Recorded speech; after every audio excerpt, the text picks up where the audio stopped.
Welcome to episode 18 of Real Health Radio.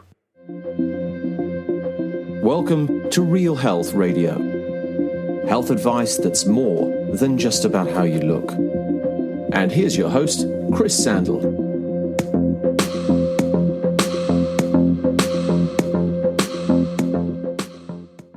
Hey guys, welcome to the show. I'm Chris Sandel, and today is another episode where I have a guest on, and today's guest is Kelsey Marksteiner. And Kelsey is a registered dietitian specialising in nutrient-dense whole food diets for patients with a variety of conditions. Kelsey graduated from New York University with a Bachelor of Science degree in Nutrition and Dietetics, and also has a Master's of Science degree in Nutrition and Functional Medicine from the University of Western States. Kelsey recommends individualized diet therapy focusing on biologically appropriate diet principles to aid her clients in losing weight, gaining energy, and pursuing continued health. She's a firm believer that everyone is different, and she tailors her plan for each and every individual. Through her work, she aims to meld the dietary wisdom of traditional cultures with the latest science in integrative and functional medicine to create a plan for her clients that work in the modern world. So I became aware of Kelsey probably a couple of years ago through Chris Kresser's site when she started to write guest articles for his site. And back in October of this year, I had Laura Schoenfeld on the podcast, and Kelsey and Laura have a podcast show together, and they've created an adrenal-free fatigue program together. Kelsey has a real focus on gut health and is a bit of an expert in all things related to digestion.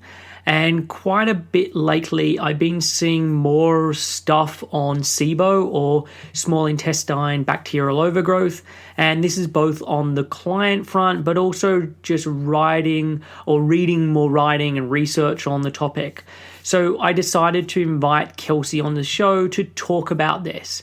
And so we go over what SIBO is, how it can be diagnosed, if you have it, what to do in terms of dealing with it, both from a antibiotics or antimicrobial perspective, or looking at dietary perspective. So we cover everything to do with SIBO, as well as lots of other stuff in terms of digestion and digestive health.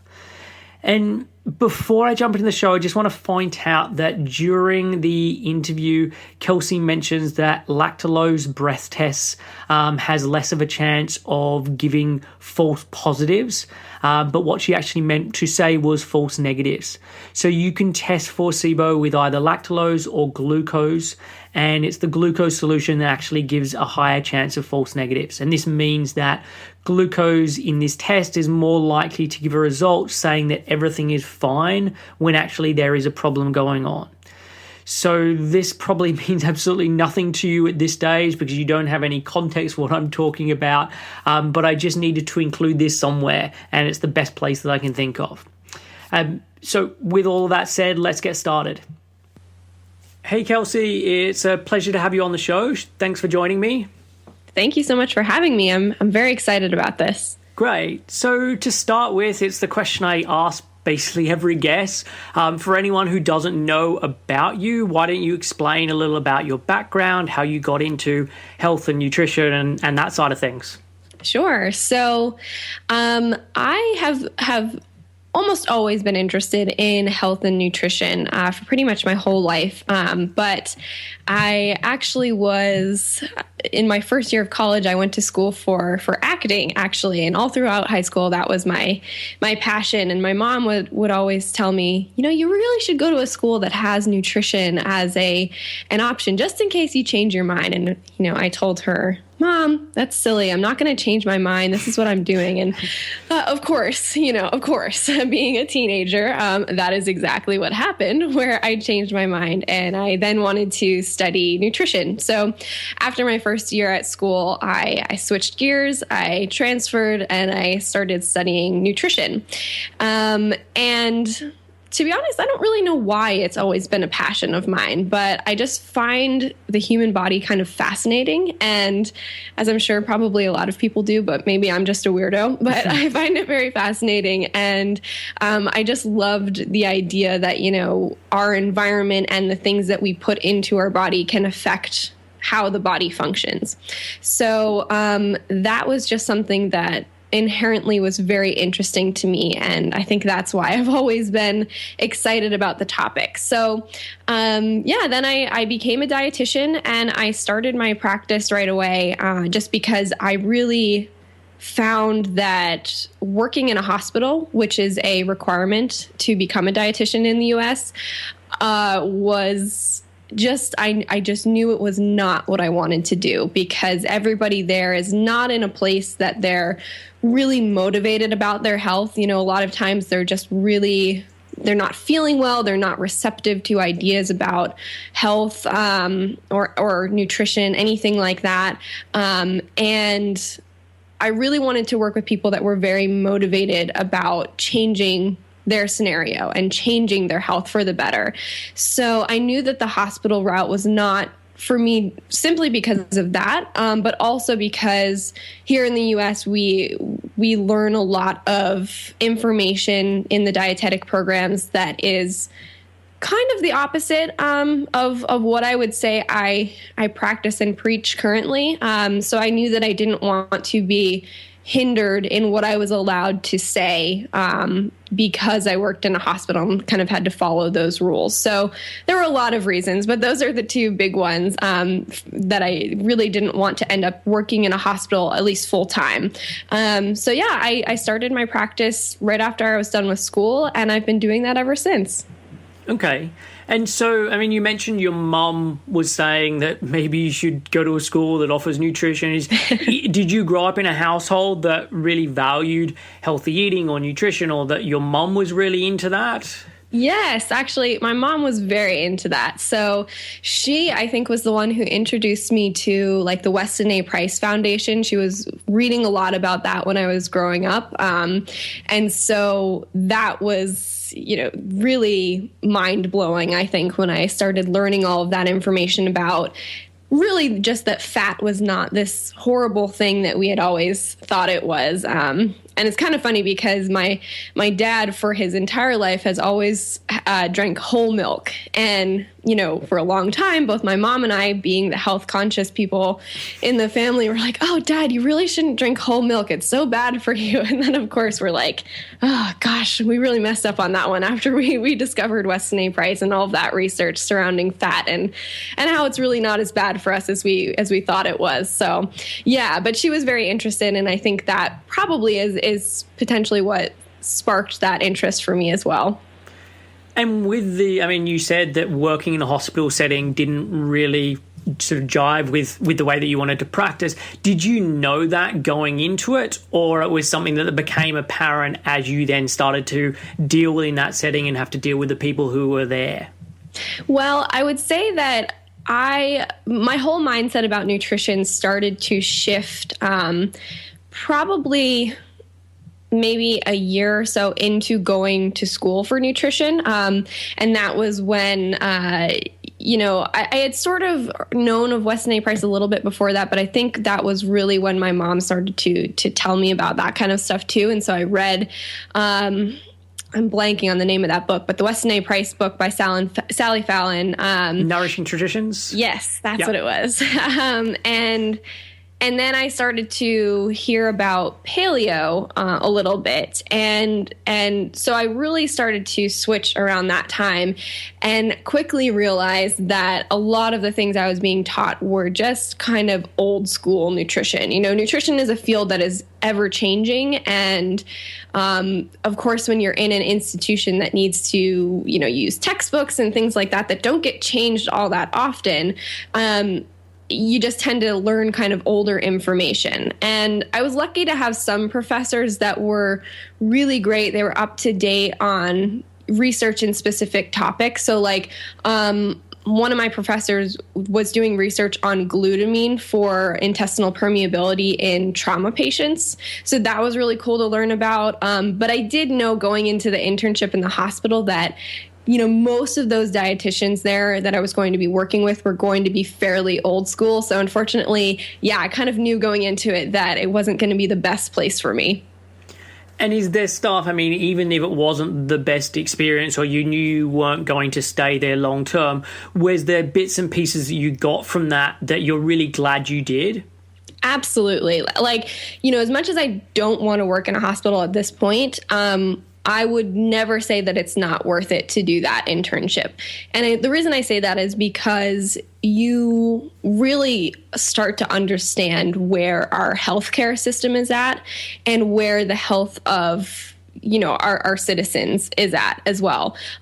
Because, you know, when you're just hanging around generally healthy people, it's hard to understand how really sick our country, and I say our country meaning the U.S. just because that's where I am, but it's really hard to understand just how sick we are.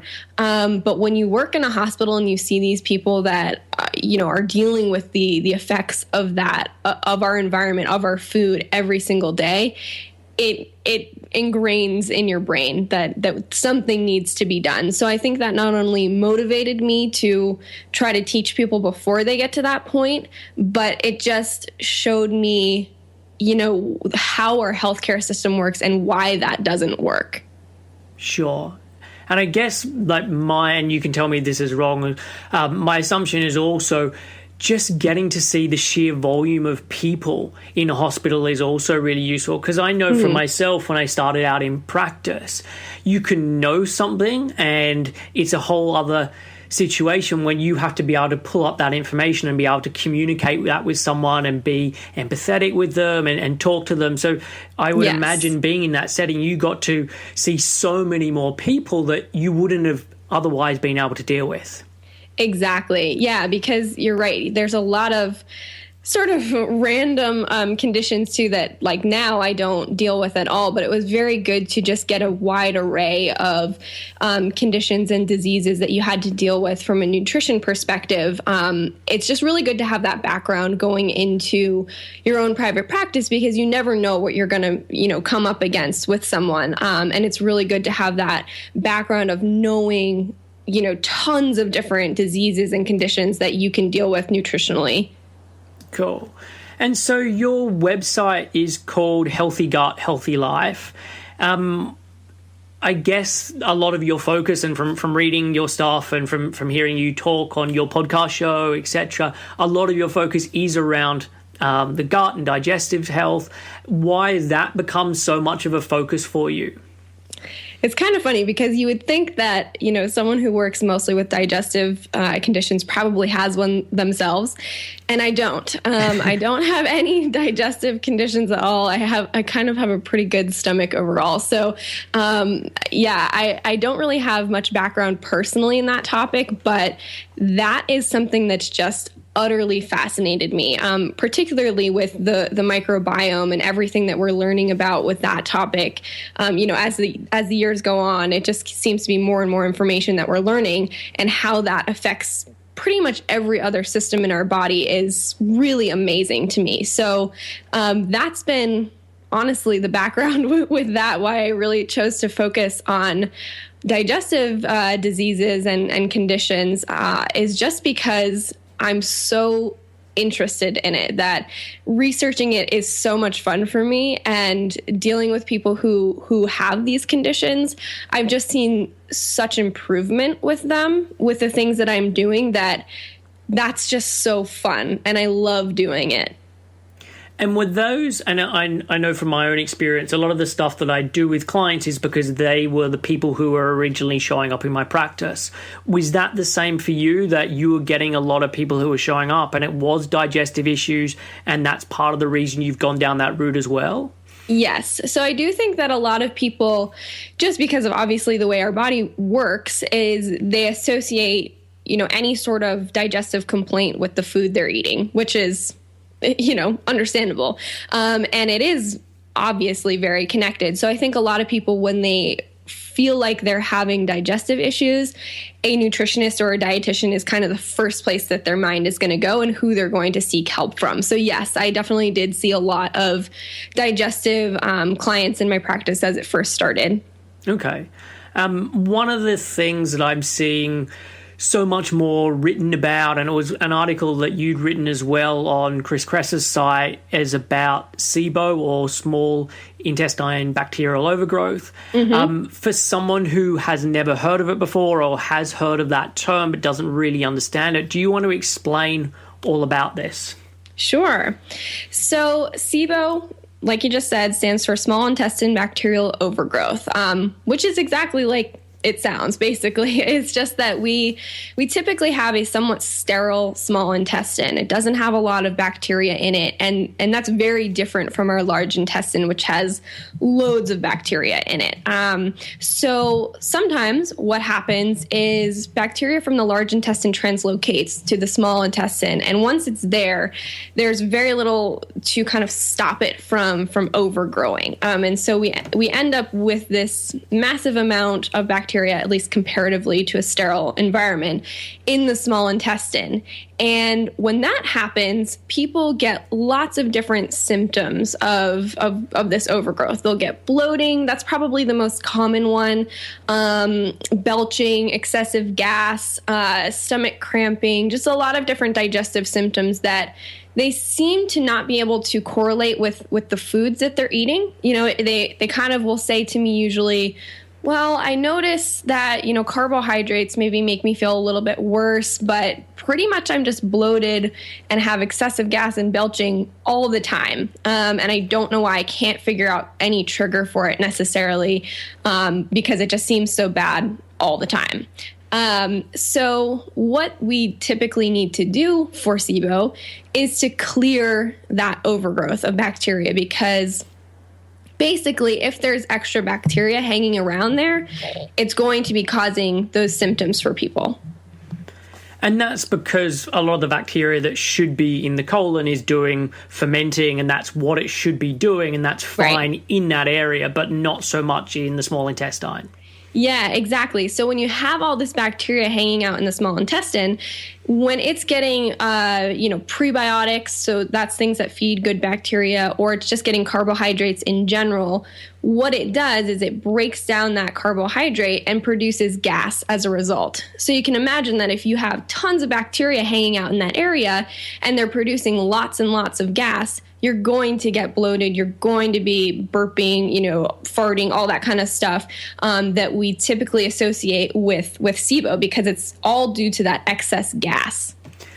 And do you think that this is something that's been happening more, or is happening more over the last decade or so, or it's just that there's more of an awareness of it and there's more ways to test it and look out for it? I think it's probably both, to be honest, because I think there's a large amount of awareness that's come around in the last few years about this topic. I don't think even 5 years ago it was diagnosed as much as it is today. And that could just be because I'm well within this field. So, I think that it probably should have been diagnosed 5 years ago, but it just wasn't. Or I'm just hearing about it more because my clients are the people seeking out the doctors who are willing to test and diagnose for this. But I do think there is much more awareness about the topic currently, which is great. But I also do think that there probably is, or it's probably more prevalent now than it has been in the past, simply because of our unfortunate diet. We're really feeding very easily digestible carbohydrates to our gut bacteria, and that unfortunately can kind of cause some overgrowth, and we are tending to be a little bit more constipated, which can help with that translocation of bacteria to the small intestine. So there's a lot of different reasons why someone might get SIBO, and we really don't know the answer to that, unfortunately. Like, we don't know that there's one definitive thing that causes SIBO for people, and it's probably very different for each person that gets it. But I do think that it is more prevalent just because of our diet, our lifestyle, the things that are going on in our environment. But I think it's also definitely more diagnosed now than it has been, in the last few years. And the way that I think about this in terms of why those bacteria should be there or why it's happening is, and you can say if you agree with this or not, is that a lot of the bacteria that people have in different areas within the body is there because the environment is there to create hospitable, gosh, I can't say the word. It's a tough one. Hospitable place for that bacteria.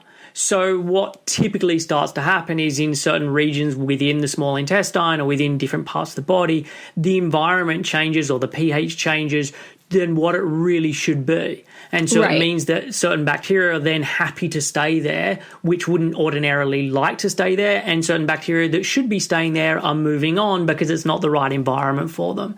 And that a lot of the focus, and we can chat about this in a sec, but a lot of the focus from a bigger picture perspective is how do you then change that environment? Right. Exactly. So, the small intestine, since it's not supposed to really have bacteria there, it just tends to not really fight against it necessarily when it's there because it's just not used to having it there. So overgrowth, like when you get a little bit of bacteria there, it tends to just overgrow. So when that translocation of bacteria from the large intestine goes into the small intestine, again, we don't know everything about why this happens, but it just seems to overgrow intensely once it's there. So once it's there, you kind of just need to kill it and get it out of there, and then do things to help the stool and everything sort of move through the digestive tract as it's supposed to at the right rate. Because if it slows down too much, we've definitely seen that seems to be a factor in having that translocation back to the small intestine happen more often.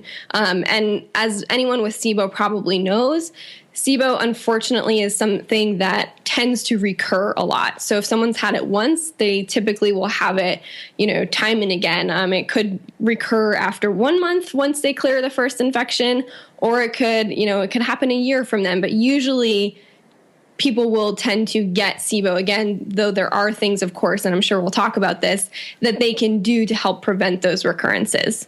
Yeah, and I think for most people, they have inherent weaknesses. So when they're under a time of stress, for someone, they start to get heartburn. For someone else, they're more likely to lose their period. For someone else, they start to get thinning hair or headaches. And maybe that it's under a time of stress, or it's when the body's not working at its best, that's like the first domino to fall or the first hurdle that someone crashes over. Absolutely. And, stress just has a huge impact on our digestive tract no matter what. So you're right. And people just sort of respond to it in different ways. And SIBO is definitely one of those ways. And so if someone is thinking, okay, maybe this is something I've got going on, what testing can be done to look into it? So typically I recommend doing breath testing for SIBO. So this is a test where you basically just drink a solution, and then you'll breathe into a tube over the course of a couple hours, and it will test for both methane and hydrogen gases. And there's a little bit of difference in treatment depending on which type of SIBO you have. So if you just are having an overproduction of hydrogen gas, or if you're having both methane and hydrogen overproduction. But basically, you either will drink a solution of lactulose or glucose. And I typically recommend starting with lactulose. It tends to get the least amount of false positives, I think. So it just will tend to pick up on more people that actually have it, which is really useful as sort of a screening tool. Okay. And then as part of that, if it does show up, what are people's treatment options? So you've really got two routes to choose from here. You can do the herbal antimicrobials. So that would be supplements like oregano oil, garlic, berberine. Those are the three that I say I probably use the most often. Or you can go the antibiotic route, so pharmaceutical antibiotics. And that's typically rifaximin and or neomycin, depending on, like I was talking about before, whether you have hydrogen or methane positive SIBO. And I honestly say that it's really up to the person to choose which they want to do first, or, the only one they want to try if they just want to do one. So people respond to the different types of treatments a little bit differently. We don't necessarily know why that is. So someone who, for instance, started off by trying herbal antimicrobials, for whatever reason, that may not work for them. It may not clear their bacteria. And then when they try rifaximin and neomycin, it does an awesome job. It clears the whole infection. And the opposite is also true. And again, we don't really know why that happens, and who is a better candidate for each option at this point. So typically I just recommend that the person starts with whatever they're more comfortable with. So of course, as a dietitian, I'm not prescribing rifaximin or neomycin. So anybody who's got SIBO is typically working with a doctor alongside myself. So they usually have that option open to them. But if they don't, then we can certainly start with the herbal antimicrobials. And then if that doesn't work for them, then I, from there, recommend that they need to find a doctor who can help them prescribe, those medications that are useful for SIBO. And this, for me, is pretty interesting because for so many people, they're scared of antibiotics, and often the assumption is, I've got SIBO, or I've got digestive upset or whatever with my digestive tract because I've had too many antibiotics within my life. And there's this whole narrative about how bad antibiotics are. But when I then look at the research with the antibiotics for something like SIBO, it's really good. And the actions are great, and there doesn't seem to be any ramifications in terms of bacteria becoming unresponsive to it and causing problems from that side of things. Exactly. Yeah. I totally understand why people are scared of antibiotics. And, there is a heavy overuse of antibiotics in general, at least in America. And so I totally get that. However, this is one situation where antibiotics are a fantastic choice, I have to say, because like you said, the research on it is so good, especially if you're making sure you're paying attention to whether you have methane positive SIBO or not. If you don't know and you just treat with rifaximin, I think the rifaximin success rate is about 50%. But if you know, which side you're on, whether you're hydrogen or methane, so just in the case of methane, once people know they're methane positive and they add neomycin, which is the other antibiotic that's used in that case, I think that raises the success rate to about 80%. So that's a big difference. So it's really important to know, which type of SIBO you have so that your doctor can treat you accordingly. But once you know that, and from there, you can also add prebiotics. So they've done some studies, I think, with guar gum, which, has some prebiotic effects there, that again enhances that success rate and makes it more effective. So the antibiotics are really, really great. And there's no reason in my mind, at least, and of course this depends on the person, but there's really no reason to avoid that antibiotic because, like you said, there's no resistance that's happening with using that antibiotic. So it's very, very safe. It stays in the gut. No resistance happens because of taking it. So it's a really awesome choice. And so if someone thinks that they might have SIBO, they don't want to do the testing, they're not working with someone, would there be, from your perspective, any issues with them taking the herbal antimicrobials just on a whim of, I think this could be my problem and maybe this will solve it? Well, I would certainly recommend that they at least work with someone who has some familiarity with, what the right dosages are, what types of herbal antimicrobials should be used. But generally, I think that as long as they're working with someone and, someone has said, okay, it sounds like you probably have SIBO, for whatever reason, testing it either isn't available to you or, you're not willing to do it or something like that, then I do think it can be worth it to just try it and see if it helps. But you want to just make sure you're doing it on a short-term basis. This is a therapeutic type of intervention. So it's not something that you go on oregano oil and you stay on it for 3 years or something. That could potentially have some negative effects on your gut bacteria. But if you're doing it for a short-term therapeutic intervention and you just don't have, the option to take the testing, I think it's probably okay. But I would definitely say 100% if you have access to the test, you should absolutely do it because it's going to help you determine the right treatment options. Sure. And if someone is then taking that stuff, are you suggesting somewhere around 4 weeks or 6 weeks and seeing what the results are like after that length of time? Exactly. I typically do 6 weeks and then sort of decide from that point where we want to go. Okay. And from a dietary perspective, what are the recommendations around it while you're doing this and afterwards from your perspective? So this is an interesting topic because it's actually changed a little bit in this last year. And we used to think that a low FODMAP diet was the best option for SIBO. And FODMAPs are basically types of carbohydrates that feed good bacteria. They're prebiotics.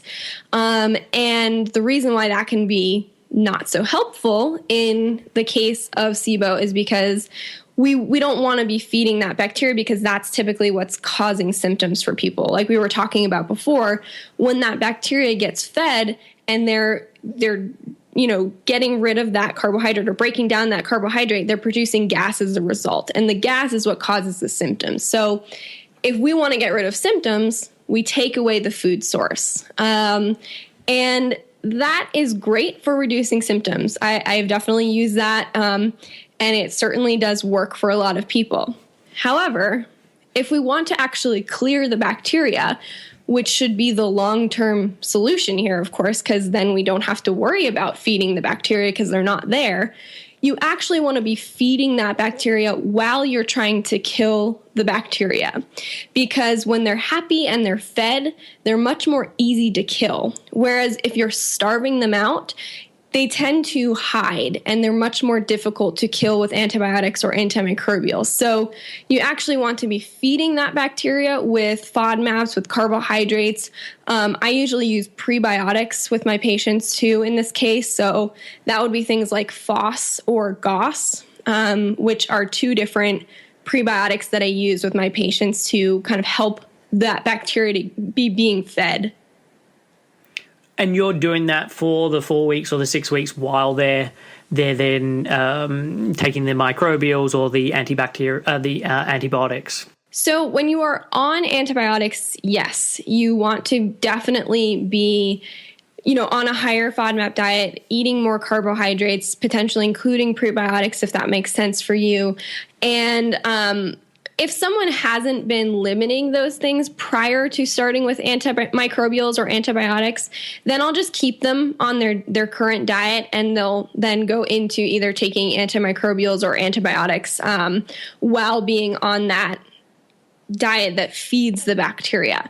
But if they are on a low FODMAP diet or low carb diet to keep their symptoms under control, typically, I will just wait until they actually start the antibiotics or antimicrobials. And at that point, what I have them do is just introduce as many as they can without driving themselves crazy with symptoms. So, I don't want people to be utterly miserable while they're on antibiotics or antimicrobials, just to feed that bacteria. I still want them to be able to have a good life and enjoy life and everything. So I don't want them to just be bedridden on the couch, clutching their stomach the whole time. So I do tend to just do it to tolerance. But as much as we can include without driving them nuts, that's what I want.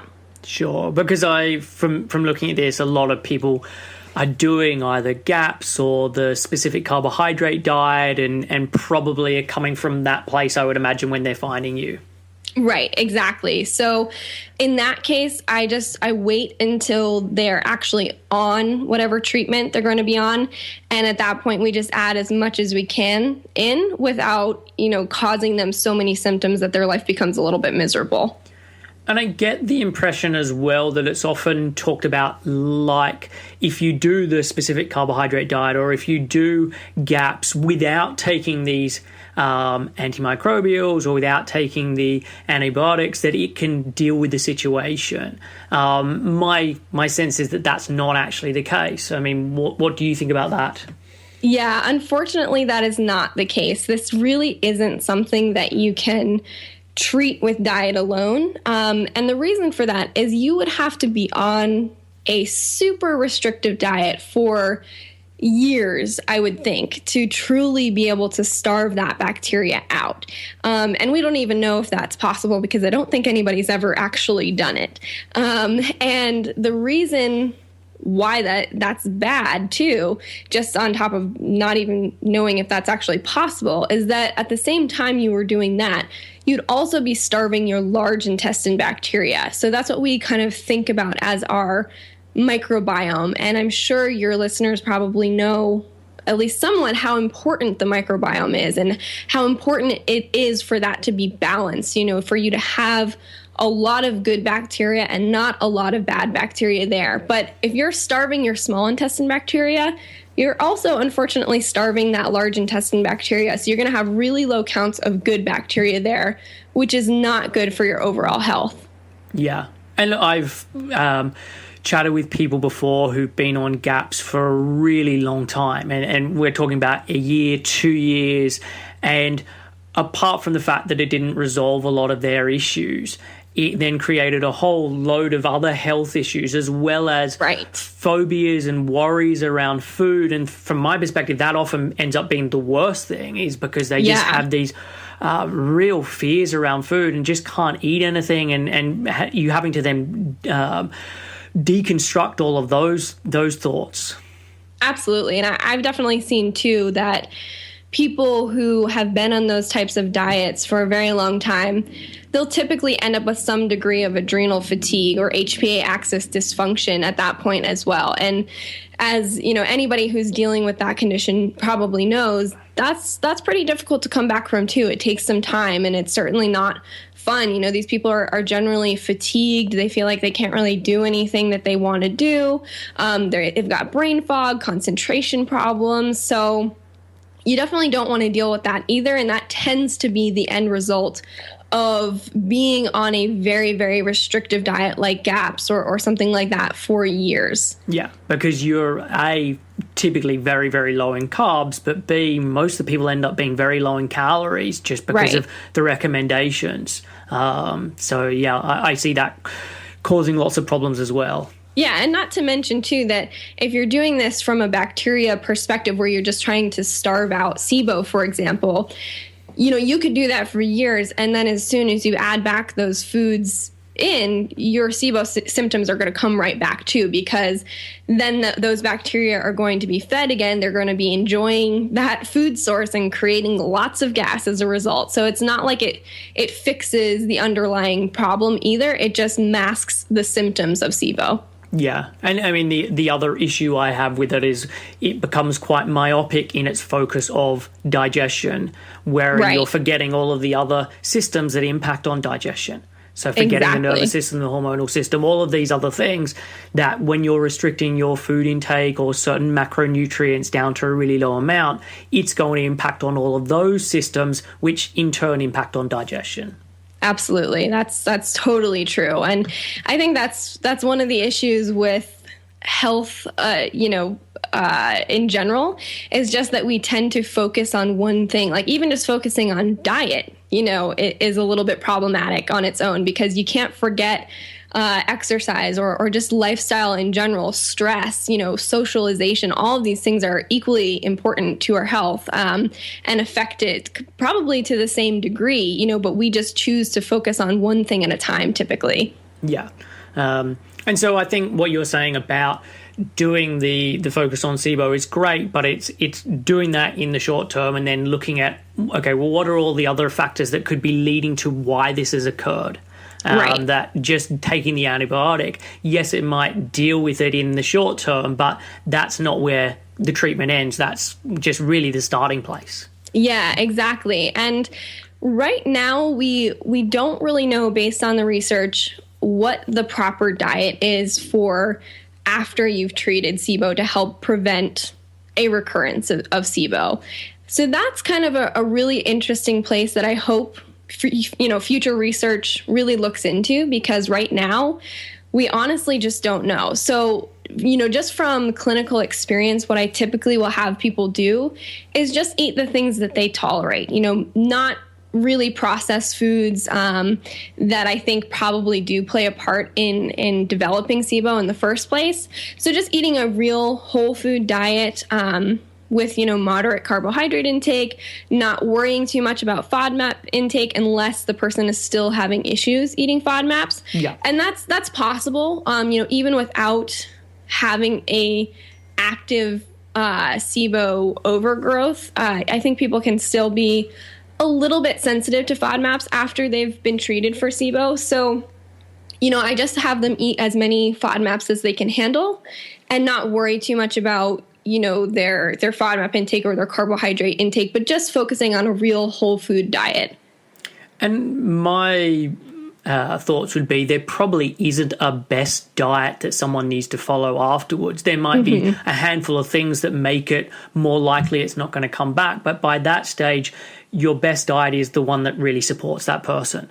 And that's when they get into the, okay, well, what should my calorie intake be? Or do I do better with having higher amounts of carbs or higher amounts of protein, or how long I need to go between my meals? Or you then just get back into the normal stuff that people should be thinking about when working out what diet works best for them.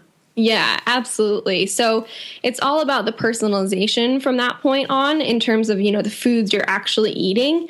And then I'd say probably the best thing to focus on from, the standpoint of helping recurrence outside of the foods you're actually eating would be to just make sure that your large intestine bacteria is in good balance. And again, we don't know how much of a role that plays into actually developing SIBO again, but I would imagine that if your large intestine bacteria is really messed up, really off balance, you've got a lot of bad bacteria hanging around, not a lot of good bacteria, I would imagine that plays some degree of a role in recurring SIBO instances. So I like to make sure that my clients have a really nice balance of good and bad bacteria in their large intestine as well. Okay. And so one of the ways that I found out about you, I'm not sure when it was, it might have been 2 or 3 years ago, whenever you first started writing for Chris Kresser, and he's probably one of the best known people in the ancestral health movement or the paleo movement. So how did this relationship come about? How did you get introduced to him and start writing for him?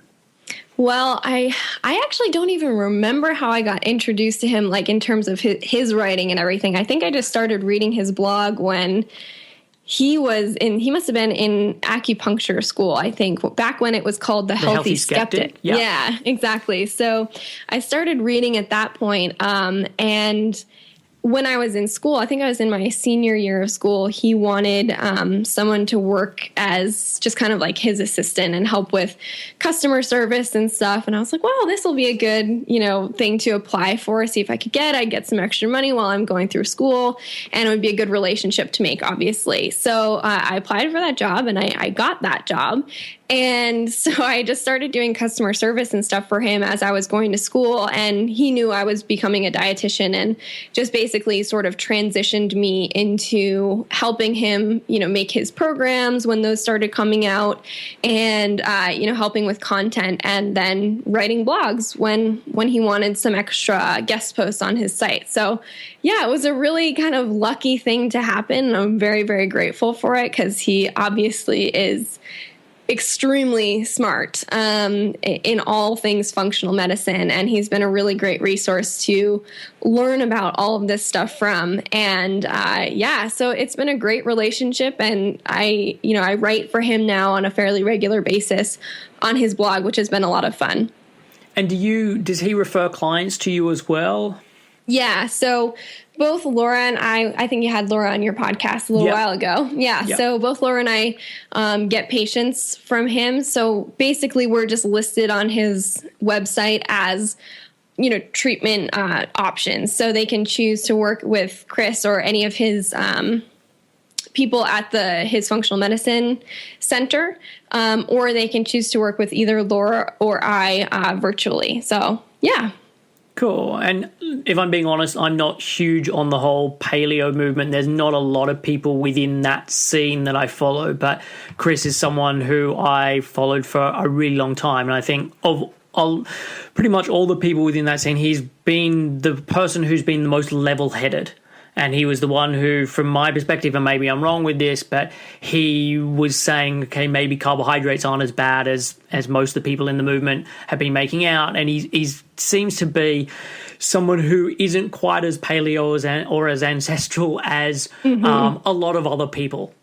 Yes, absolutely. And I that is one reason I'm so happy to be connected to him, because I agree. I'm even moving a little bit away from the paleo movement, just because what I tend to recommend now is probably not, paleo. I tend to just recommend whatever works for each individual person within the realm of a real whole food diet. And that looks, kind of different for each person, and that's totally fine.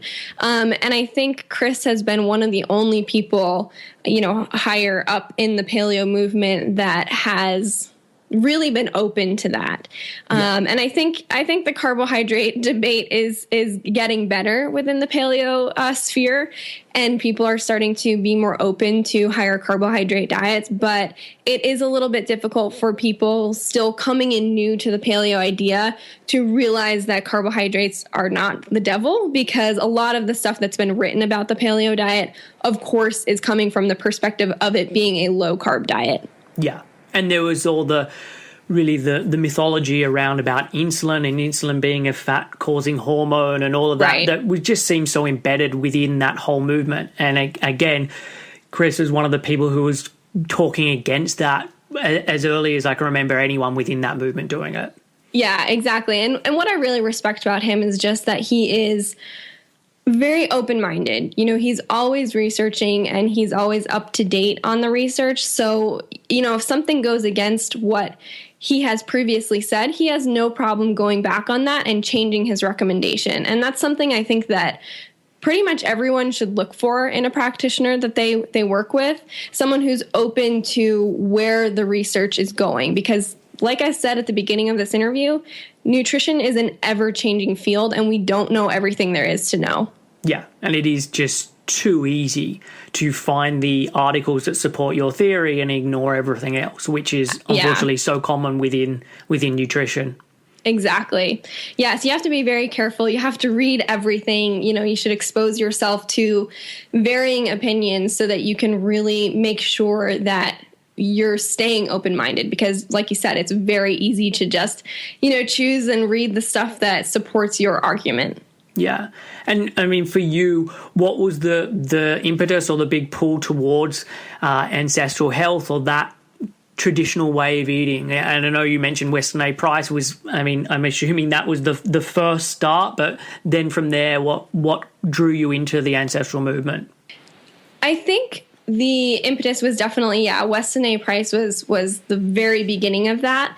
And as I tried it myself, I did notice some really great improvements. But then eventually, I started doing a very low carb version of paleo, unfortunately. But I did realize that had some negative effects on me. I developed adrenal fatigue, and that's sort of what got me into that whole topic. Like, I love working with adrenal fatigue patients now, because it's something that I truly feel like, a lot of times is related to people being on too low carb or too low calorie diets, in addition to excessive exercise, or just this imbalance of caloric intake and energy output. Yeah. So I think that's really easy to happen when you're on a low carb diet, because you tend to be kind of on a low calorie diet for you typically when you're doing that, just simply by the way that affects your hunger and appetite signaling. So I'm not a huge fan of super low carb diets. Certainly I think a lot of my clients maybe are on lower carb diets than, say, the standard American diet is, but I certainly am not a proponent of excessively low carbohydrate diets unless it's warranted for a particular type of condition that it really makes sense for. Yeah. And I mean, with your writing, and same with Laura, you are really pushing people away from that style of thinking with paleo, and getting them to really embrace both carbohydrates, but just a wider thinking. Exactly. Yeah. My personal feeling on food is that everybody is different. Everybody's body responds differently to food. So any kind of cookie cutter diet program it can be a good place to start, but you need to be really open to what your body is telling you, as a result of trying something, especially over a long period of time. If you're doing something for more than a month, your body's going to start sending you some signals. For a lot of people, this could be fatigue, as that first signal that's either telling you you're not eating enough carbs or you're not eating enough calories. Whatever you're doing is just not supporting what your body is trying to do. So you need to pay attention to those signals. And I always think, too, it's a great idea to work with someone personally if you don't know how to read those signals or you're just very unsure of what you should be eating.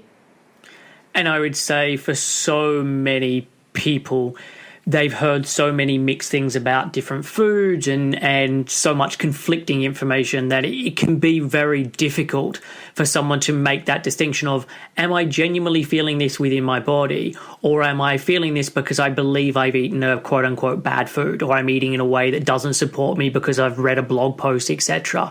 And so it can be difficult when you're not working with someone who can then feed back on that stuff and say, oh, that is genuinely an issue and we need to look at that, or that's not actually something you need to concern about and this is the reason why.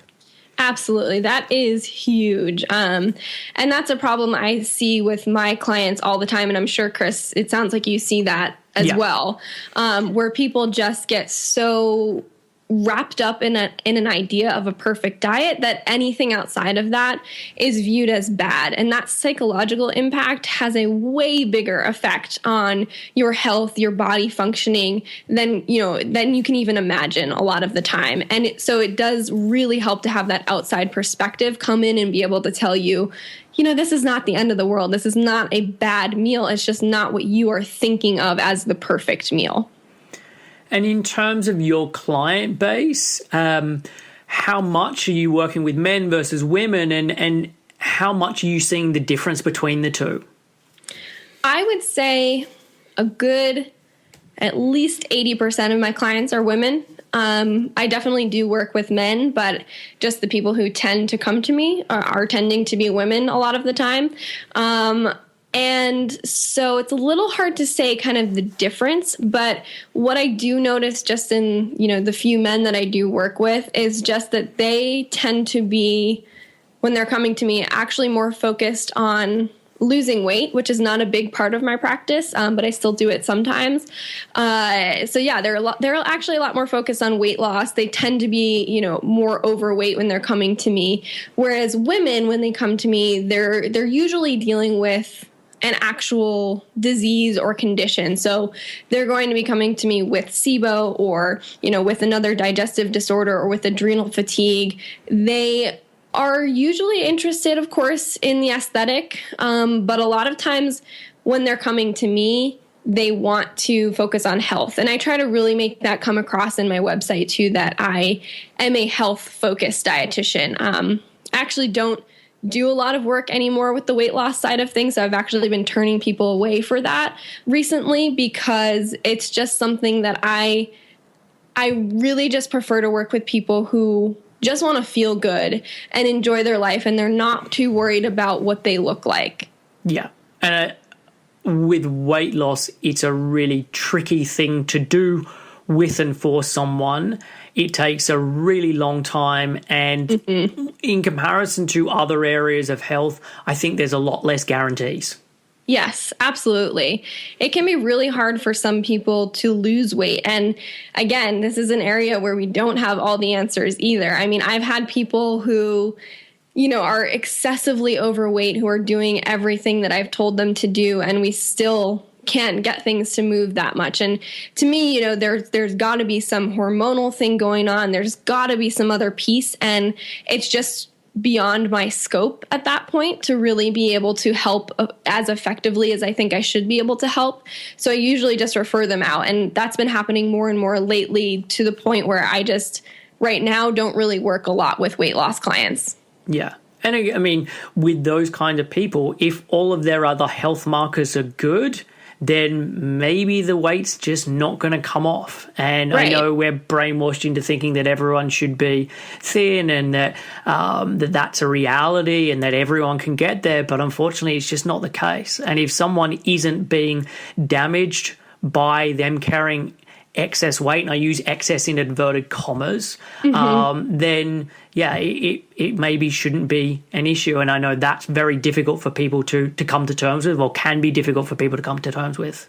Yeah, absolutely. And, that's something that, of course, that's not a fun conversation to have with a client because they're, of course, coming to me for help with that topic. And sometimes, and I'd say a lot of times with women especially, they'll come to me looking to lose those quote unquote last, 10 or 20 pounds. And oftentimes I am telling them that it may not want to come off, and that's okay. You don't need to be 10 or 20 pounds thinner. Your body may not want that.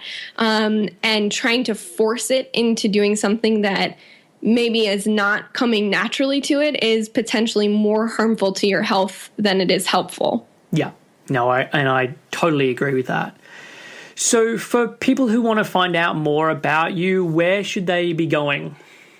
They can check out my information on healthyguthealthylife.com. And I also have a podcast called The Ancestral RDs, which Chris has been a wonderful guest on recently. You can just go to theancestralrds.com to check that out. Okay. Well, look, I will put all of the links for that in the show notes. And it's been wonderful chatting with you, Kelsey. You've got some really good information on gut health, and I regularly read your blog and follow your podcast show. And so thank you so much for coming on. Thanks for having me, Chris. I'm a huge fan of yours too. So this was really, really fun. Thanks for listening to Real Health Radio. If you are interested in more details, you can find them at the 7 Health website. That's www.7, health.com.